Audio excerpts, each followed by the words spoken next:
Rearranging a formula. Common mistakes. One of the most common mistakes that students have when rearranging a formula, such as speed equals distance divided by time, is that when they're isolating the formula for a variable which is in the denominator, such as time, they fail to follow the proper procedure. Students don't have so much trouble solving a problem for distance or for speed, where no rearranging is necessary, or, in the case of distance, simply moving t over to the left-hand side of the equation. But when solving an equation where time is involved, where the variable that we're seeking is in the denominator, it requires a little bit more work. In order to solve this equation for time, we must not only isolate the variable, but also be sure that it is in the numerator. Now, t is in the denominator.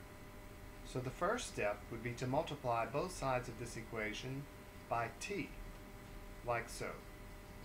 Time times speed equals distance times time divided by t. Notice that time will cancel out now on both sides of this expression, or rather on the right-hand side of the expression. T cancels out. And we've moved time now into the numerator.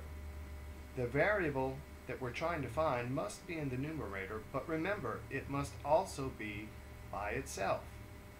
So now we must move speed to the right-hand side of the equation. So what must be done? Divide both sides by s.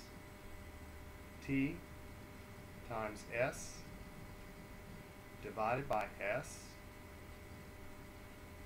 equals distance divided by s. So now speed will cancel out on the left-hand side of the equation, leaving us with the rearranged formula, which says time equals distance divided by speed.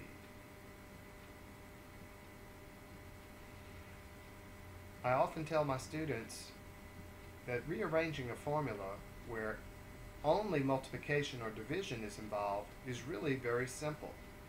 And I'll illustrate it with another example of an abstract formula.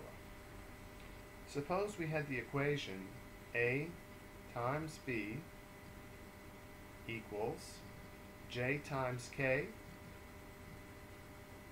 divided by m. And suppose I were asked to solve this equation for m.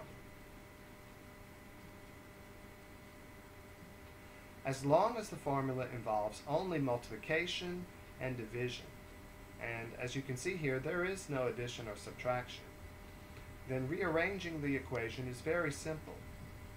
If a variable is in the numerator on one side of the equation, and we move it to the other side, it will wind up in the opposite place. So from the numerator, it would wind up in the denominator. Likewise, if a variable is in the denominator to begin with, then if we move it to the opposite side, it will end up in the numerator. So to solve this equation for m, the first thing I would do would be to multiply both sides by m.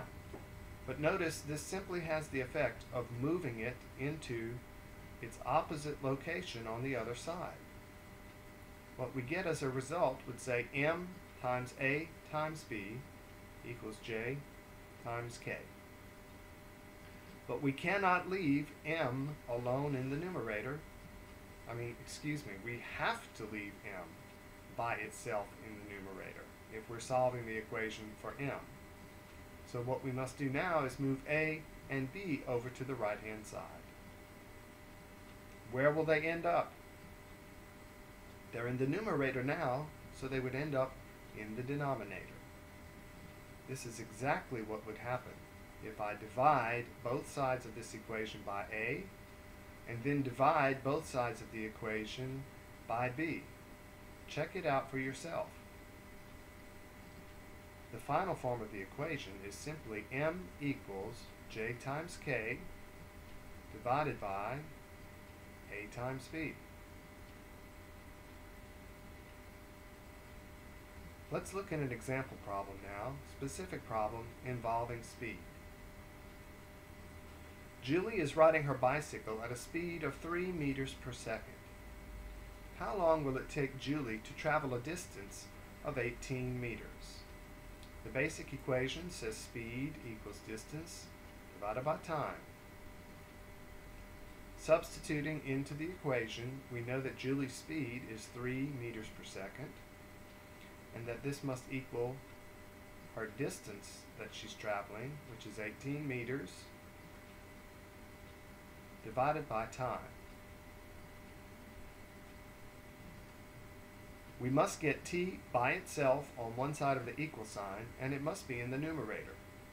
Since it's in the denominator now, if I multiply both sides by t, then it has the effect of moving time into the numerator, or the opposite place on the other side of the equation. In other words, time multiplied by 3 must equal 18 meters. Now we must get t by itself, so that means moving 3 over to the right-hand side of the equation. It's in the numerator now. If we divide both sides by 3, it will end up in the opposite place on the other side of the equation. T equals 18 meters divided by 3 meters per second. So the answer to the problem is time equals 6.0 seconds to two significant figures.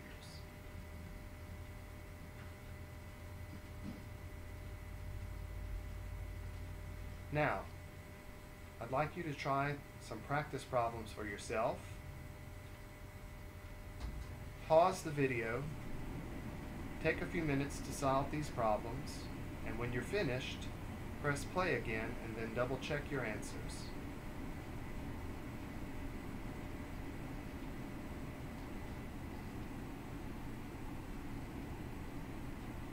Here are the answers.